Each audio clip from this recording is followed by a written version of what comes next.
assalamu aleykum wa rahmatullahi taala wa barakatuhu. Banndiraaɓe yeɓiyankoɓe Daka TV, min calmini on moni kala e moon inde mum e yettode mum. Eɗen tawe ɗo e wuuro meɗen Madina Gounass, Gundaga Gural Boyli, wela ndiyam moƴƴe ngari ƴogoɓe. Tawa kadi ko mayirɗe lewru Koorka gonɗen. Eɗen kuccodiri ɗo on mo ganduɗa hoore ma ko ceerno men ceerno Jalaaluddiine Ba. Tawa kadi mo leñol ngol foof andi, kadi mo julɓe foof kadi gandi, ganduɗa hoore ma ko baɗɗo ballal mum mantinigal e wallude leñol fulɓe yo mbimi mbimami. Tawa kadi yewtere nde jogori herrade ko yowitti e askal. Eɗen gandi so tawi yimɓe koori ha e ñalawma julde jaltinat askal, kadi eɗen jinno andude holno askal ngal yaltinirte, kadi holɓen kadi fotɓe kadi yaltinde askal. Kadi sikki ala kadi ko ɗum kadi jiɗɗen arde e Muddo Hoore o. ala tan mbatten so dokken kanko ceerno Jalaaluddiine Ba, salmina bandiraɓe yeɓiyankoɓe Daka TV. alhamdulillahi rabbil alamin, bismillahi rrahmani rrahim,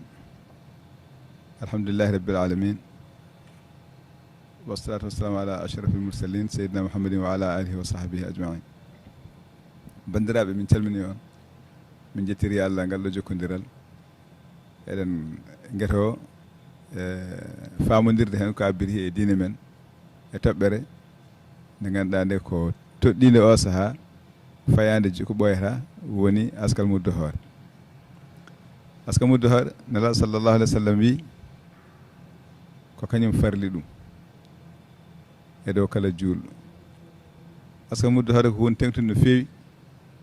e Koorka, saabu ari e hadith Koorka neɗɗo juulɗo ne yewa hakkude leydi asman ha o totta Askal Muddo Hoore makko. So totti on sa Koorka makko yettoyo. Ndeketede Koorka makko he yowi hunde na hunde toksere. Kadi kala juulɗo guurɗo ñande hen ene foti ittanede Askal Muddo Hoore. Hay so cukalel jibinagel nder jamma, so tawi weeti subaka engel wuuri, ngel foti ittanede Askal Muddo Hoore maggel. Gol fof ittante ko muudo firti ko hedde kiloji ɗiɗi gawri walla maaro. Hedde kiloji ɗiɗi mbiɗen, sabune hono wawata wiyede ngati en gandi gaweji ɓurde teddude. Sa ƴeewi makkari, a ƴeewi mbayeri, a ƴeewi maaje walla suuna walla feela, a tawat kiloji ɗiɗi ɗi potani. Sa ɓitiri pot tamate mawɗo on heewi fodde e muudo mengo. Sa ƴeewi on noon, sa ɓiti ɗum ha gasi, a waɗi a peesi, so tawi ko maaro, a waɗi kadi mbayeri, a waɗi makkari, a tawat jiiɗa, a tawat kiloji potani. Ɗum waɗi wiyete wawede kiloji ɗiɗi tan, wiyete ko hedde kiloji ɗiɗi. Eyyi neɗɗo foof ɗum foti ittanede. An babiraɗo ñamminowo ko an foti ittande ɓe ñammintaɓe foof, rewɓe ma, sukaɓe ma,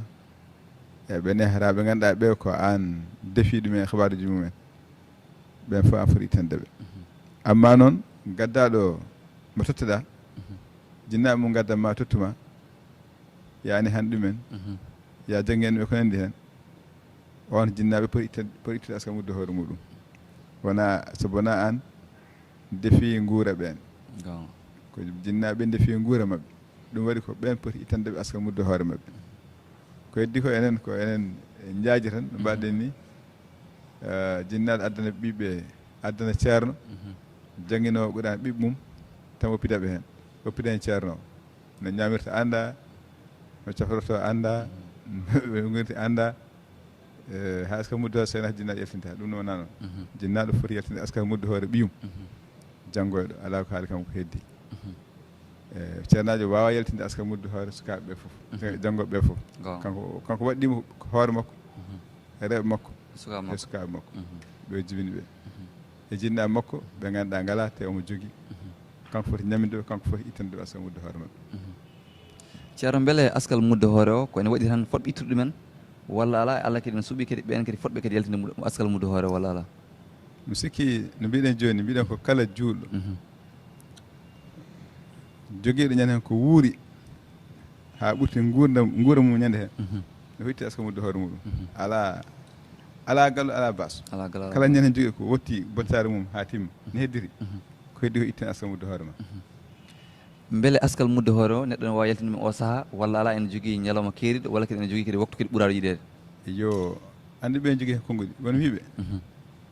so heddi baltete e juulde aɗa wawi yaltinde aska muddo hoore ma kono won wiɓe ko ñande julde nde foti yaltinede caggal peeral fajiri so fajiri feeri tugguɗo ɗon ha ñalawma o fof kono ɓuuri kadi ko tugguɗo ɗon ha biyata haade ma juulede iidi o sa yaltini aska muddo hoore ma enen kam ɗon madina ɗon o keɗen wadde ñande julde nde goto fof so fajiri juulama tan ha yaɗi yimɓe ne gadda ha sakkeji mudde koye mumen non kam ɗo madina ɗon heewi waɗede firtani noon sellata ardinde saabu no yiɓe ne sella so heddini balɗe tati hakkude ɗon e julde aɗa wawi ɓedde muddoji hoore ma ɓaddina guitta aɗa wawi ɓedde guitta dokka miskine amma jeeyi ɗum ko jeeɓe askal ɓe ko wiyete faqir ko hata jimɓe ɓe e miskine ɓe ngala haydara e golloɓe hen ɓe ganduɗa ɓeɗo goni koye wowtinede ha jiiɗi l'islam ha gowol islam walla maccuɓe fof ɓe riɓɗinede ganduɗa ngala ko jumɗiɗi sinno no wodno kay e ñamliɓe ɓe ngala ko joɓiri ha so cisirama mbawa yibde koye mum mbawa yiɓande koye mum guittane hen e kañum e lawol Allah jihaadi woni hande ko salliji en jangguinoɓe ɓuurani e gueɗe mbaɗe noon tawde jihaadi ala ɓen pour tottede ɗum ewa kañum e ɗanniɗo mo ganduɗa joni ne keftiɗum e lawol mum ha sinno ko galgal mabɓe kono ɗo joni ko joni ne keftiɗum ala ko wawi dañde haydara on ne wawi kadi rokke ɓe jeetata jeeyi askal muddo hoore o wi ko li towni hurran musliman fil yawmi beele kam ñande hen kam julɗo foof tan jeeyi ko yoni ɗum taw sohlata e sakko e yeleyaade sohlata e ñaagoyaade ɗum saabi aska muddo ngal ne waɗe ɓe julɗo fof ñande hen daña ko yoni ɗum taw sohlata e yeleyaade on jaltinowo askal muddo hoore ngal kalɗo wawi wonde ko so tawi kanko omo wawi tan ittude askal ngal o rokka neɗɗo goɗɗo walla ala ene joguiɗo nawete aɗa nokkuji nokku fof ene gollirta kono wonno lawol ko wonno adam ko kala julɓe gonni ne jogui ko wiyete baytul mal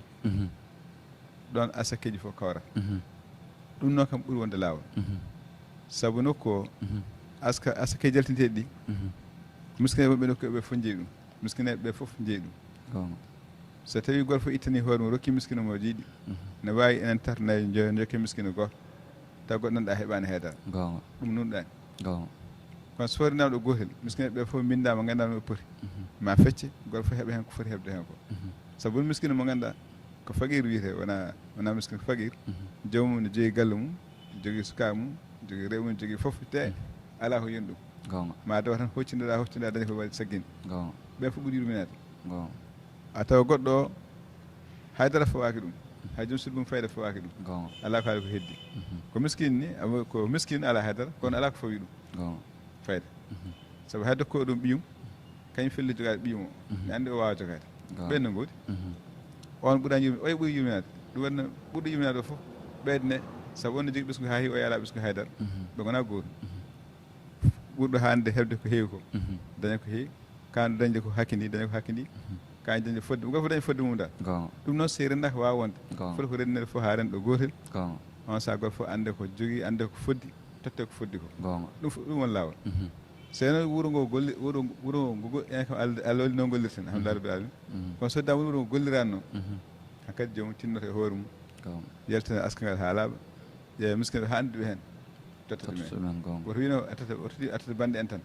ala hunde ko miskineɓe ɓe jeeyi go hayso bande ko miskineɓe wona kamɓe tan kandi hen totta kamɓe tan goppa heddiɓe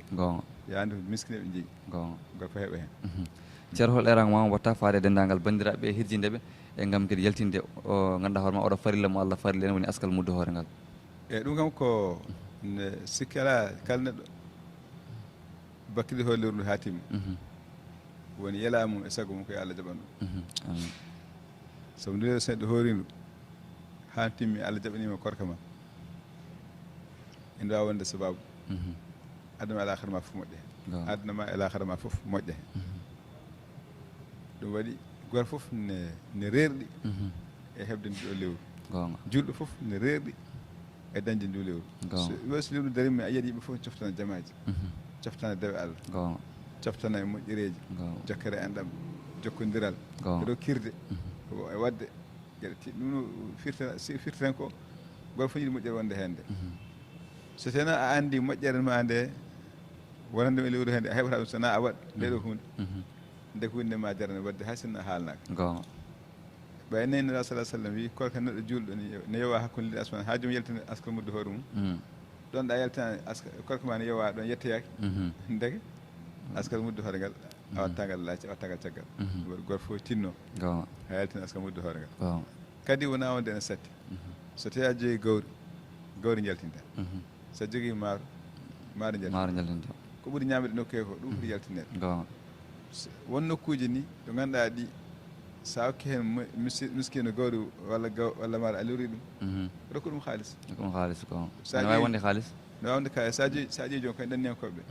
won nokkuji nan toon sa hokki joomum gawri walla maaro ko waddata hen sona a anni joomum a tampini joomum kono sa hokki ɗum haalis joni yaha naata restaurant ñama ha yaha abbi ɗum ko sohlano hen ko ndeke ɗon dokka ɗum haalis ɓuurode fayida dokka ɗum gawri walla maaro aɗa anna joomum gonga kono noon dokka ɗum fof ko yoni ɗum taw ne wawi yondinade hen ñalawma o kam daña hen ko yondini taw wona ene fawo ene sohle ñagoyaɗo walla ñamloyade walla yeeloyade banggueji goɗɗi eyi bandiraɓe sehilaɓe musidɓe tedduɓe wiyankoɓe Daka TV ko enen kala nandi ɗiɗo konnguɗi ceerno men ceerno Mamadou Jalaldine Ba taw kadi ko wasiya makko faade e askal Muddo Hoore sikki ala jettiki dennagal bandiraɓe guldeji men fof ene gadduɗogal ɗo hono Allah Diabo Ndiaye jettima kadi ne foti nene ceerno Abdoulaye Acc mo tawe ɗo kadi en jettima kadi ne fotiri nene to caméra manuji wonno tongo mo ganduɗa hoore makko Oumar Touré ɗo yesso haalde nde wonno ɗo ko miñum moon Alaji Sileymaani Gollo Allah jarama on jarama